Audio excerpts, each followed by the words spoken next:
ஒருத்தர் தடுத்து ஆட்கொள்றது அப்படின்னா தடுத்து எப்படி ஆட்கொள்றது? நீங்க இருக்கிறீங்க, உங்களை நான் தடுத்து ஆட்கொள்ளணும். எப்படி ஆட்கொள்ளணும்? நீ உண்மையா இருந்தாதான் அவனை தடுத்து ஆட்கொள்ள முடியும். நீ போலியா இருந்தானா உன்னை நான் தடுத்து எப்படி ஆட்கொள்ள முடியும்? பல நாள் அழுதான் ஒருத்தன்.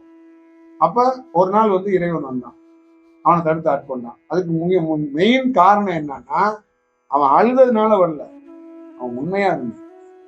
அவன் ஒரே அலைவரிசையில நின்னான், ஒரே மார்க்கத்துல நின்னான், ஒரே பிடிவாதத்துல நின்னான். இப்ப அவர் என்ன சொன்னார்னா, நீ கும்பிட்டது, நீ பாடியது, நீ சொன்ன அலைவரிசையெல்லாம் ரொம்ப பழசு.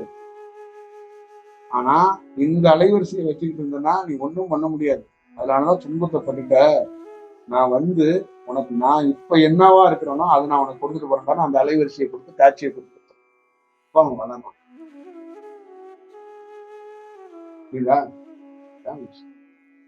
மக்கள்கிட்ட 90 விழுக்காடு பழைய புத்தகத்தை கையில வச்சிருக்க.